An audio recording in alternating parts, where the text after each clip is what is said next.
I think it's a wonderful development, this laser correction for patients in general.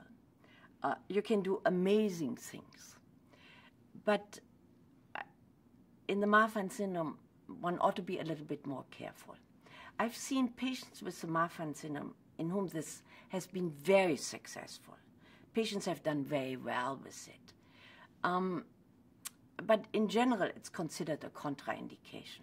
So if there is minimal ocular involvement, maybe one can get away with it. And one should really maybe collect all the data on all the patients who have laser correction so that we know what really the outcome is in the long-term outcome. What happens when you do laser correction? There is a moment where the pressure in the eye gets very high.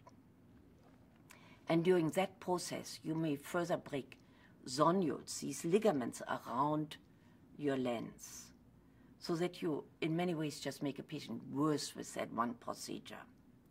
Some patients may just tolerate it because their eyes aren't that much involved, and so you get away with it.